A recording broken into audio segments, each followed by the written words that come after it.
Bonjour à tous et bienvenue dans Virage Digital. Je vous rappelle que cette émission est en direct et que vous pouvez ainsi poser toutes vos questions à nos invités durant la demi-heure d'émission qui va suivre. Vous pouvez également tweeter tout au long de cette émission avec le hashtag VD.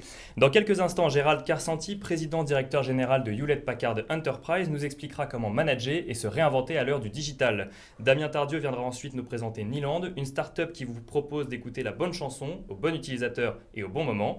Et enfin, Pierre Chavannes nous rejoindra pour le clin d'œil de la semaine. Mais tout de suite, place à l'info numérique de la semaine avec la revue de presse.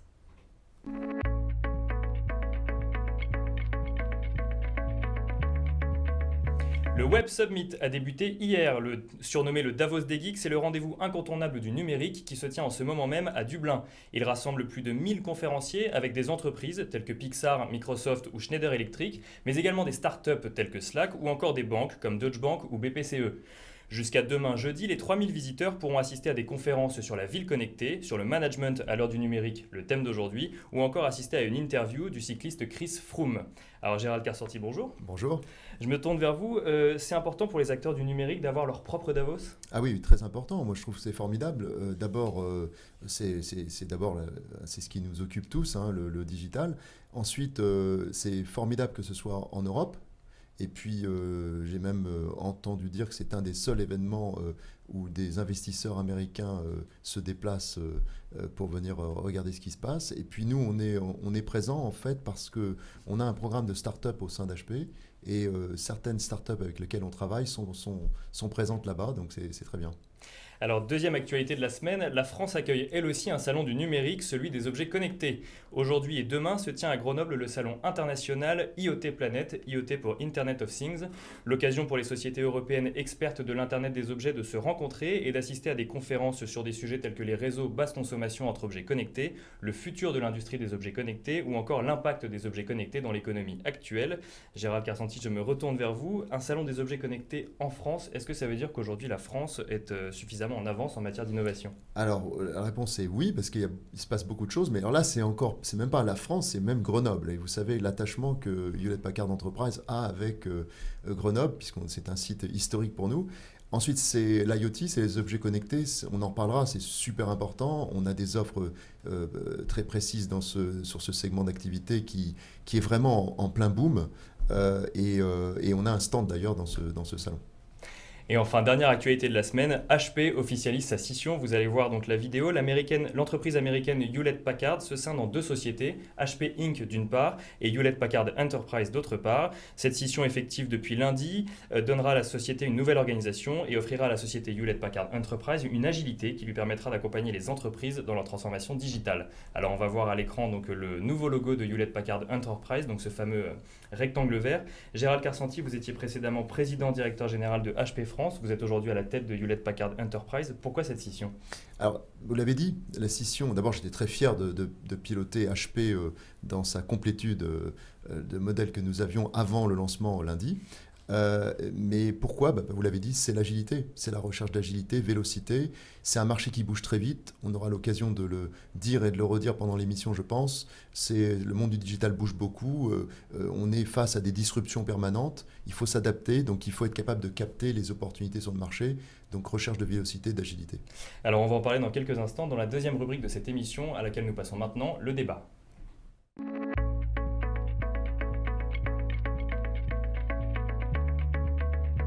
Comment manager et se réinventer à l'ère du digital ? Donc pour en parler à mes côtés, Gérald Karsanti, président directeur général de Hewlett-Packard Enterprise, une entreprise toute nouvelle quelque part puisqu'elle a 3 jours aujourd'hui. Donc vous nous disiez pourquoi cette scission ? Quelles vont être les nouvelles activités de HPE ou Hewlett-Packard Enterprise ? On a une sorte de grosse start-up puisqu'on invente une nouvelle entreprise. C'est une nouvelle entreprise, une nouvelle marque, un nouveau logo. Alors, nous, on se place dans le cadre de ce qui se passe, la dynamique qu'il y a sur le marché actuellement. C'est, comme je le disais, c'est le monde de la digitalisation. Les entreprises sont obligées de se réinventer parce qu'elles sont poussées par ces startups qui, ce que certains journalistes appellent les nouveaux barbares. Mais en fait, derrière, il y a quelque chose de très vrai, c'est qu'elle bouscule les choses établies, elle bouscule le statu quo. Donc nous, on ne veut pas rester à l'écart de ça et on ne veut pas se dire non plus qu'on est protégé nous-mêmes. Donc en se séparant en deux, on devient plus agile et on se prépare à capter les opportunités du marché. Alors Hewlett Packard Enterprise, ce sera toutes les activités d'infrastructure, les serveurs, le stockage, les réseaux, les logiciels qui sont extrêmement importants, puis toutes les activités de service. Mais derrière, c'est tout ce qui fait l'actualité digitale, c'est la flexibilité au travers des clouds, c'est le big data parce que la donnée est super importante. Je crois que justement sur les clouds, vous avez une offre de cloud hybride. Absolument, parce que en fait, le positionnement que nous prenons est un positionnement qui est l'hybride. Et l'hybride, pour faire très simple, c'est d'un côté, il y a le cloud public, et puis de l'autre côté, il y a les clouds privés, que l'on peut gérer soi-même quand on est un client ou qu'on peut faire gérer par d'autres, ce qu'on appelle le cloud manager. Et le choix qu'on a fait chez Hewlett Packard Enterprise, c'est d'avoir une plateforme qui unifie en fait l'ensemble des clouds, qui fait converger les clouds publics, les clouds privés et les clouds managés. Et pourquoi on fait ce choix? Parce qu'on veut laisser le client décider quelles applications et quels services ils vont mettre sur les différentes plateformes en fonction de leur criticité. Vous n'allez pas mettre par exemple une application critique et stratégique dans un cloud public, pour tout un tas de raisons, dont la sécurité. Vous mettrez par contre des applications qui s'adressent au grand public sur ces clouds-là. Nous, on se dit, finalement, un client qui va mettre ses applications sur différents clouds, il va à un moment donné vouloir faire converger ça avec une infrastructure totalement sécurisée et qui est totalement opérée par un acteur comme Hewlett Packard Enterprise. Alors justement, Hewlett Packard Enterprise, vous le disiez tout à l'heure, une structure plus petite qui va sur un marché donc, où il y a quand même des géants tels que IBM. C'est un nouveau défi en tant que manager d'amener cette entreprise sur ce marché? Alors déjà, plus petite, oui, parce qu'on va avoir, on représente quand même 53 milliards de dollars de chiffre d'affaires, Oui, donc on est dans les 50 premières entreprises mondiales, mais on est plus léger, c'est exact, 280 000 salariés, donc ça reste quand même une entreprise importante en taille, mais plus véloce. Comment? Le nouveau défi, oui, c'est de se réinventer en permanence. De toute façon, c'est la culture de Hewlett Packard Enterprise. On est une culture d'ingénieurs, c'est-à-dire qu'on est dans l'innovation. Et qui est dans l'innovation? Les startups le savent mieux que personne. Qui est dans l'innovation sait que tout peut être mis en cause tout le temps. Ça ne s'arrête jamais. On est tout le temps bousculé. Donc nous, on se crée finalement un défi de toujours avoir à pousser un cran plus loin. Alors on va parler maintenant du management à l'ère du digital. Il y a quelque chose qui revient souvent, c'est cette fameuse génération Y, puis demain cette génération Z. Comment est-ce qu'on manage ces générations qui arrivent dans l'entreprise avec des connaissances technologiques, j'irai pas jusqu'à dire plus avancées pour pas vexer les plus anciens, mais presque par rapport à ceux qui y sont déjà? Si, plus avancées, il faut le dire, parce que là, en fait, on a toujours fait dans les entreprises de l'intergénérationnel, tout le temps. Dans les années 80, 90 et même avant, on a toujours fait ça. Mais là, ce qui se passe, c'est que pour la première fois, on est en train de faire vivre dans les mêmes entreprises 4, même 5 générations ensemble. Et les écarts qui existent entre les générations est immense. C'est-à-dire que l'écart entre la génération Y et X, où X et Baby Boomers sont quand même importantes, mais les écarts qui vont se présenter à nous dans peu de temps, quand la génération Z va arriver massivement sur le marché du travail, alors là, ça va être gigantesque. Il faut voir que d'un côté, on a appris à se servir de la technologie et à naviguer dans ce monde qui est en réseau. Les réseaux sociaux jouent un rôle aujourd'hui, on en reparlera peut-être, mais jouent un rôle énorme dans la société française, européenne et mondiale. Et puis des générations qui, eux, sont nées avec ça ou quasiment nées avec la technologie au bout des mains. Donc je pense que nous, notre rôle, c'est de faire en sorte de tirer parti de l'expérience et du vécu des générations X, baby boomers, et une partie de la Y, et puis de donner à ces générations qui arrivent des responsabilités qui leur permettent de mettre en avant leurs compétences. Mais alors justement, là vous parlez de l'expérience de la génération Y. Quelle est la place de l'expérience aujourd'hui dans l'entreprise? Moi je défends, je pousse beaucoup là-dessus en disant, en fait ça a beaucoup changé. Il eut un temps, mais je dis bien il eut un temps, où en fait la transmission des compétences était l'élément vital. Mais le problème c'est que maintenant, en 6-12 mois, ce que vous saviez est obsolète. Parce que la technologie va tellement vite que tout change. Les métiers se réinventent, il y a des métiers qui n'existent plus, d'autres qui se créent, et la compétence est quand même plus compliquée à transmettre. Par contre, on observe que ce qui se transmet toujours, c'est la compétence d'expérience. C'est-à-dire, par exemple, pour un commercial, quand il a 25 ans d'expérience dans le commercial, il a un savoir au niveau de l'engagement client qu'un jeune ne peut pas avoir. Donc là, ce qui est fabuleux, c'est que le jeune qui arrive avec toute sa compétence et sa vision technologique et de rupture, parce qu'il se place comme ça, c'est comment je peux améliorer les choses. Et puis de l'autre côté, des plus anciens, mais qui ont une expérience et un vécu sur le plan de l'expérience client et de l'expérience relationnelle, l'expérience émotionnelle aussi, ben les deux ensemble, ça peut donner un mélange très intéressant.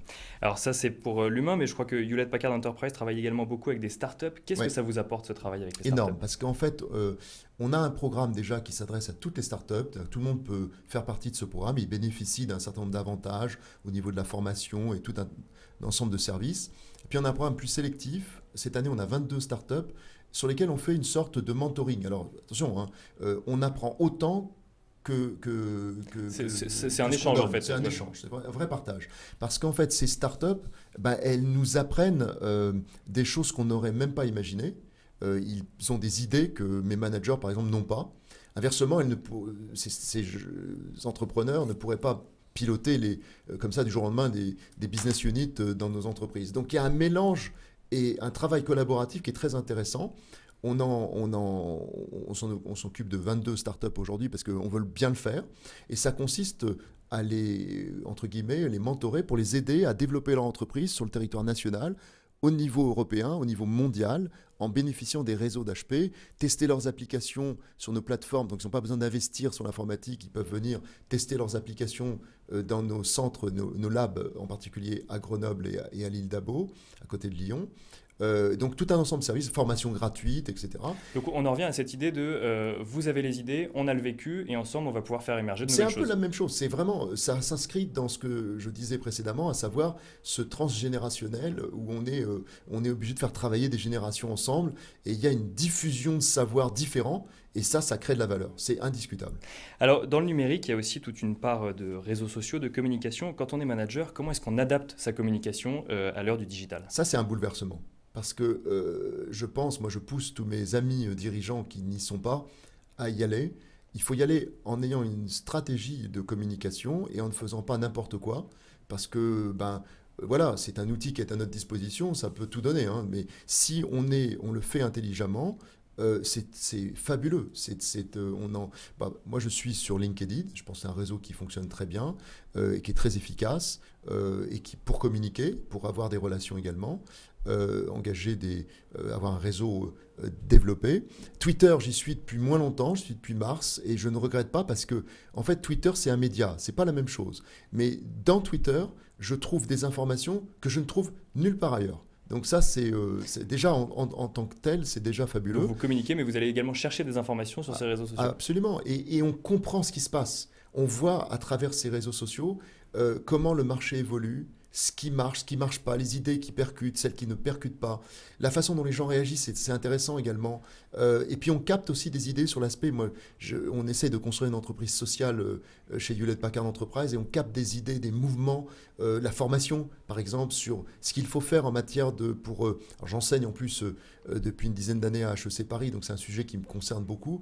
Et comment adapter les compétences dans le temps, on capte ça dans les réseaux. Et puis j'ai un blog aussi, qui est pas mal consulté et merci à ceux qui le font, j'en suis ravi et j'échange beaucoup parce que moi je trouve que c'est une richesse et je pense que les dirigeants de demain devraient intégrer vraiment à plein ces réseaux sociaux. Alors vous parliez il y a quelques instants de compétences, on parlait tout à l'heure de l'écart générationnel et de la génération Y. L'enseignement dans tout ça, est-ce qu'il est en phase avec ce qu'on attend aujourd'hui des jeunes dans l'entreprise? Alors, on progresse beaucoup. Déjà, il y a déjà un point, il y a une prise de conscience énorme que le numérique est un des thèmes d'avenir. Ce n'est pas le seul, mais il en fait partie. Très sincèrement, aujourd'hui, le numérique percute toutes les industries. On parle de véhicules connectés dans l'automobile, on parle de la santé, les capteurs vont être partout. la santé va être connectée, la ville est connectée, la domotique, les capteurs qui sont au niveau de la domotique, les compteurs qui maintenant on ne fera plus de relevés par des personnes, tout ça, ça va être numérisé. Et envoyé directement aux entreprises. Bien sûr, donc on est dans un monde qui va être connecté. Alors est-ce que l'enseignement est adapté? Non. Aujourd'hui, il faut qu'on change complètement l'enseignement et que ce n'est pas uniquement le contenu. Il faut mettre du numérique à plein dans nos programmes, que ce soit dans les petites classes, le collège, les lycées, et puis évidemment l'enseignement supérieur, ça me paraît absolument vital. Mais c'est aussi dans la façon d'enseigner. C'est pas que le contenu, c'est la façon d'enseigner. C'est vrai que ces générations-là ont quand même accès à un nombre de connaissances et d'informations énormes sur Internet. Donc la transmission n'est plus verticale finalement. Elle n'est plus verticale du tout. C'est que vous arrivez, alors je vous parle d'expérience, vous arrivez aujourd'hui dans un cours, il faut savoir que les étudiants déjà sont documentés, ils ont accès à l'information. Donc si vous faites simplement un cours où vous transmettez une information ou plutôt un contenu, c'est bien, mais c'est beaucoup mieux si vous partez du principe que ça va être un échange, un partage, et qu'avec les étudiants, vous allez créer quelque chose, vous allez créer un espace. Et en fait, ça fonctionne super bien, parce que vous allez capter des informations, eux-mêmes, ça va les enrichir, et c'est un dialogue. J'ai eu la chance d'enseigner aussi aux États-Unis, et on voit qu'ils sont quand même, ils ont quand même un cran d'avance là-dessus, où vos cours, en fait, sont transmis à l'avance. C'est-à-dire que votre présentation, les étudiants l'ont une semaine avant, elle est chargée sur des tablettes, et puis ils arrivent en cours, et ils ont des Twitter à leur disposition, et donc en fait, quand vous ne faites pas un cours, vous répondez à leurs questions, parce que le cours, ils l'ont déjà préparé. Et donc ça rend, même pour l'enseignant, évidemment, vous avez intérêt à maîtriser votre sujet, mais ça rend le cours beaucoup plus dynamique et beaucoup plus intéressant. Et en plus, il y a des questions en interactif, donc c'est super. Alors cette émission s'attache en fait à comprendre comment la transformation numérique se fait au sein des entreprises. Vous, Gérald Karsanti, quel est votre avis sur l'impact du numérique sur les organisations ? Je pense qu'on voit bien, ça n'a pas commencé hier, mais ça a commencé depuis, on voit que depuis 20, 30 ans, on va vers des entreprises qui sont de plus en plus sveltes. On n'a plus les empilements hiérarchiques. On est passé de modèles très hiérarchiques à des modèles très éclatés. On est passé il y a une délégation qui s'est faite au niveau des pouvoirs. C'est-à-dire qu'avant, on était très concentré dans les pouvoirs, donc les entreprises étaient très structurées. Maintenant, on est très, comme on doit être rapide, il faut que le pouvoir soit, par exemple, au niveau des commerciaux sur le terrain pour qu'ils puissent réagir très très vite. Donc on est sur des entreprises très véloces au niveau organisationnel. Ça va continuer. Et encore une fois, le numérique change complètement la donne. C'est-à-dire qu'aujourd'hui, on ne communique pas, on ne transmet pas l'information, on ne s'organise pas, on ne conçoit pas les produits, on ne les commercialise pas et on ne véhicule pas les services comme on le faisait avant. Le numérique est en train de changer toute la façon même dont on pense l'entreprise. Et alors, justement, sachant cela, quels sont les nouveaux enjeux en termes de leadership ? Je pense qu'on est passé d'un modèle de management et de leadership où il y avait les dirigeants qui communiquaient une stratégie et cette stratégie ensuite était exécutée, à un modèle où il faudra toujours ça, parce qu'il faudra bien qu'à un moment donné, une stratégie soit posée. Mais on est plus dans un partage et dans un échange. L'entreprise devient un lieu de confrontation, confrontation intellectuelle, confrontation d'expérience, où en fait des salariés vont se mélanger, vont donner leurs idées, et la direction va s'enrichir de ça en se disant on fait fausse route là-dessus.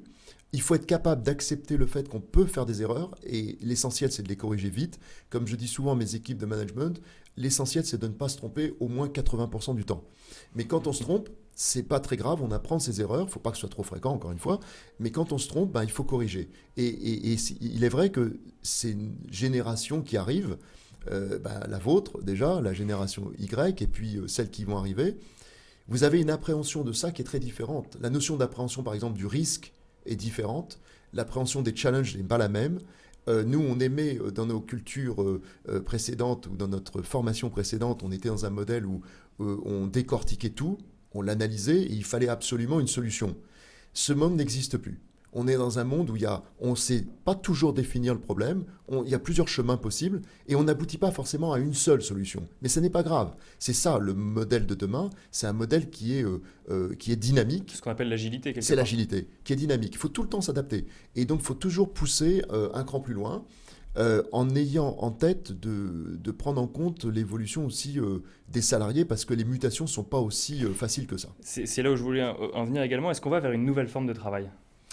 On va, de mon point de vue, vers une réinvention du travail. On en discute souvent avec certains collègues d'autres industries. On a la chance de rencontrer des politiques. On essaye de discuter avec eux là-dessus, parce que je pense qu'il y a plein de choses qui vont évoluer. On ne va pas travailler de la même façon. J'ai vu que certains intellectuels et philosophes disent on va devenir demain les entrepreneurs de nous-mêmes. Bon, le format finalement du contrat de travail, comme on le connaît, tout le monde cherche un CDI, je pense que dans le temps, ces formes-là vont évoluer. On va aller de plus en plus vers une entreprise qui va fonctionner en mode projet, avec une couche de salariés plus réduite, et ils vont faire appel ensuite à des réseaux de compétences, d'expertise, pour compléter leurs équipes sur un projet donné. Ce qui veut dire que, d'où l'importance des réseaux sociaux.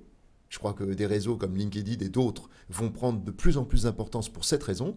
Et puis, ce qui veut dire aussi qu'il faut être prudent, parce que ça, c'est un modèle que moi, je pense nécessaire. Il faut une révolution au niveau social. Je pense que les jeunes générations, ils sont tout à fait prêtes, elles sont prêtes à bouger dans ce sens-là. Mais maintenant, il ne faut pas que ça se fasse au détriment d'une forme de précarité. Parce que nous, on pense au modèle idyllique où j'ai 3 contrats et tout se passe bien. Je change de projet, diversité, etc. Enrichissement, génial. Et puis après, il va y avoir toute une frange de salariés qui, eux, vont devoir peut-être avoir 2-3 contrats pour péniblement boucler la fin de mois et vivre, tout simplement. Et ça, je pense qu'il faut qu'on soit super vigilant. Il ne faut pas qu'on bouge le risque des entreprises vers les salariés. Ça, ce serait vraiment, je pense, très négatif. Merci beaucoup, Gérald Karsanti. Merci à vous. Vous restez avec nous et l'on passe tout de suite au pitch de la semaine.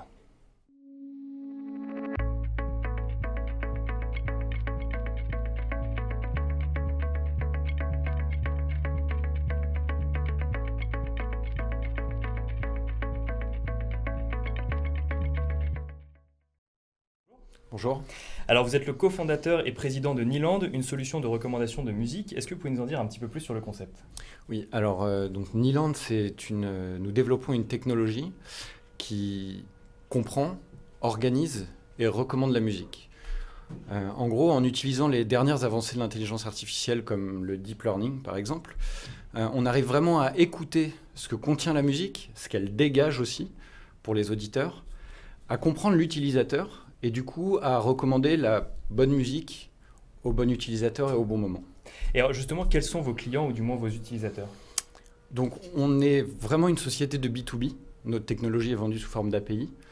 Et nous avons 2 types de clients B2B, grosso modo. Les premiers, ce sont tous ceux qui vendent de la musique pour mettre sur de l'image. Donc mettre de la musique sur une émission de télé, mettre de la musique sur un film, sur une pub.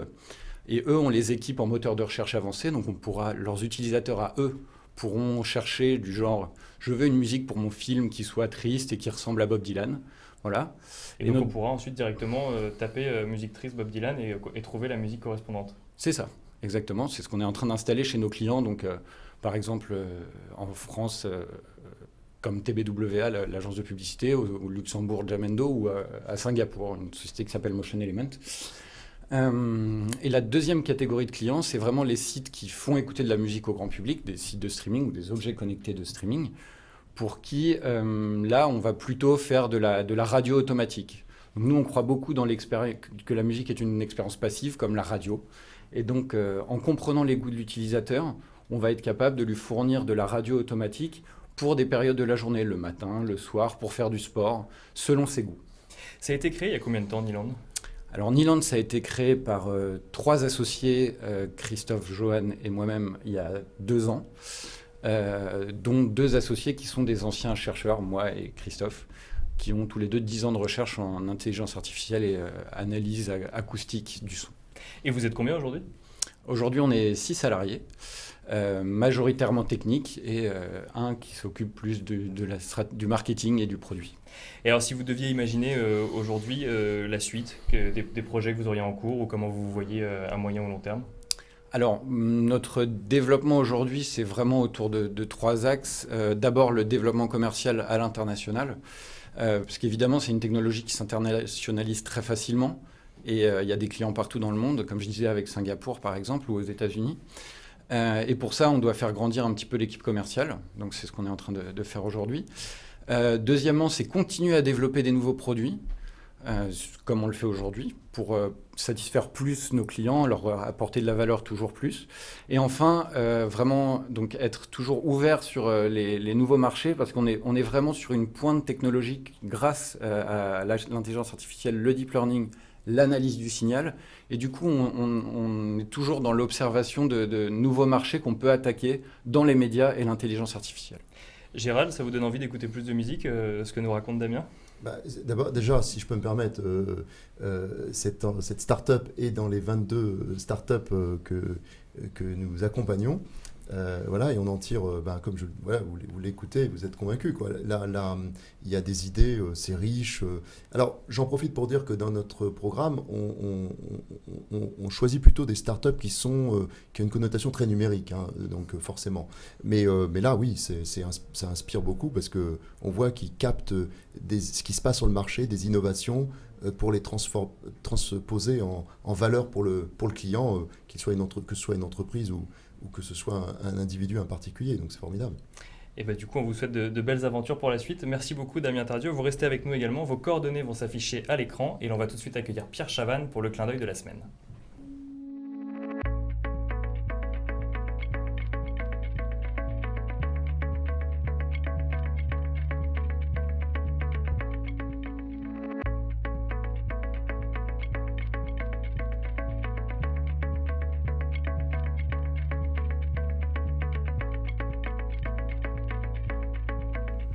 Bonjour Pierre. Bonjour Nicolas. Alors de quoi est-ce que vous allez nous parler aujourd'hui ? Eh bien, je vais vous parler du reverse mentoring. En bon français, c'est le mentorat inversé, c'est la nouvelle lubie à la mode des grands groupes. Cela consiste à affecter aux dirigeants expérimentés un mentor qui n'est autre qu'un junior. Et alors pourquoi, quelle est la logique du reverse mentoring ? Eh bien, Nicolas, le principe est simple. Les jeunes issus de la génération Y, vous en avez parlé, c'est-à-dire les 20-30 ans, ont grandi dans un environnement numérique. Ils ont des réflexes digitaux que les plus seniors n'ont pas. Le jeune mentor a donc pour mission de les aider à mieux appréhender les codes et les usages des nouveaux outils de communication. L'objectif, réduire la fracture numérique et favoriser le développement de stratégies commerciales et marketing innovantes, plus en phase avec le monde d'aujourd'hui et de demain. Et alors comment ça marche dans la pratique ? Eh bien, il s'agit le plus souvent d'une initiation rapide aux codes et usages à travers l'utilisation des réseaux sociaux. Les dirigeants en savent en général déjà beaucoup, peut-être M. Carsanti le confirmera, sur le nouveau monde numérique, mais il leur manque l'émotion que procure l'usage. C'est ce que relève un jeune mentor d'une grande entreprise française. Alors, sur le papier, ça a l'air simple, mais il faut prendre en compte un certain nombre de contraintes. L'expérience menée dans différentes entreprises a fait ressortir plusieurs facteurs clés de succès. Le premier, c'est privilégier les rendez-vous individuels. En effet, on est plus à l'aise en dehors du regard de ses pairs. Les cadres osent davantage participer, poser leurs questions en rendez-vous individuel. La deuxième chose, c'est de bien sélectionner les jeunes experts. Il est conseillé de ne pas mentorer, par exemple, son manager direct. En effet, certains patrons rechignent à s'exposer en position d'ignorance face à leurs équipes. Et on les comprend. Et voilà, peut-être ou pas d'ailleurs, mais certains effectivement rechignent. Et il faut coller aux contraintes de l'agenda déformé. C'est pas parce qu'on inverse la relation qu'il n'y a pas de respect. Il faut respecter ses aînés et évidemment, c'est aux jeunes formateurs de se plier aux impératifs du temps des managers. Et dernière chose, il faut former ces jeunes formateurs. Bien qu'informels, les discussions doivent être préparées. Mais alors, est-ce que c'est juste une affaire de technologie ? Eh bien non, Nicolas, vous l'avez déjà évoqué lors du débat, c'est une révolution culturelle. Jusqu'à maintenant, les entreprises fonctionnaient avec l'idée que la performance individuelle et la pression procuraient les meilleurs résultats. Avec l'arrivée de la génération Y, en entreprise, c'est plutôt la créativité, la collaboration, la souplesse, l'épanouissement des salariés qui est mis en avant. Le reverse mentoring, finalement, stimule la partie la plus culturelle du management, celle du partage et de la coopération dans des organisations transverses et casse les organisations en silo, les organisations verticalisées. Gérald, Damien, vous avez déjà fait appel au reverse mentoring, vous avez déjà été formé ou à former des dirigeants ? Tu vois, Damien ? Moi forcément, je peux que trouver ça intéressant. Alors, on le fait d'une certaine façon, au moins de deux façons. On n'a pas un programme en interne structuré comme cela vient d'être brillamment décrit. Mais je pense que c'est un vrai programme. Je vais y réfléchir d'ailleurs pour le structurer. Mais on le fait d'une autre façon. D'abord, nous on s'entoure, moi-même, au niveau de ma, on va dire, la garde rapprochée, j'ai quasiment que des Gen Y. Et c'est très intéressant parce qu'en fait, ils ont un regard, à partir du moment où il faut leur donner de la liberté, évidemment, il y a un travail à faire quand même au final, mais à partir du moment où vous entourez de Gen Y, vous vous assurez qu'ils vont vous dire ce qui va ou ce qui ne va pas. Ils ne vont pas se les cacher. Ils le font de manière informelle. Ils le font de façon informelle. Et quand vous acceptez ça, si vous n'êtes pas, vous voulez pas vous retrancher et puis qu'on vous critique jamais, ben vous en tirez un bénéfice. Et puis je reviens sur mon programme Startup parce que nous, on a choisi de le faire. On fait exactement ça, mais on le fait à l'extérieur. C'est-à-dire qu'en fait, dans ce programme, on a 22 startups. On a mis 22 mentors, qui sont en fait les membres de la direction de Hewlett Packard Enterprise. Et évidemment, ils apportent, j'espère, aux startups. J'espère. Vous nous direz, Damien. Mais le but, c'est aussi qu'ils apprennent. Puisqu'ils sont dans un échange, ils accompagnent une startup pendant 1 an. Et puis la dernière façon dont on le fait, moi-même je le fais, je vais en citer un, et je pense qu'il ne m'en voudra pas de le citer, parce qu'on le fait régulièrement. Mais par exemple, je déjeune régulièrement avec Alexandre Malch, qui dirige le groupe Melty, et depuis maintenant quelques années. Et à chaque fois que je déjeune avec lui, je pense que j'essaye de lui apporter des choses. Mais moi, je ressors à chaque fois avec 2-3 idées qui me secouent un petit peu. Merci beaucoup à tous les trois pour votre participation à cette émission. Merci à vous d'avoir suivi l'émission Virage Digital. Je vous donne rendez-vous dès cet après-midi pour retrouver le replay sur Décideur TV, mais également sur ZDNet ou sur Presse Citron. Je vous donne également rendez-vous mercredi prochain à 12h30 pour une émission cette fois-ci sur la digitalisation des points de vente. En attendant, n'hésitez pas à vous inscrire à l'émission Virage Digital sur Décideur TV pour être au courant de toutes nos actualités. À la semaine prochaine.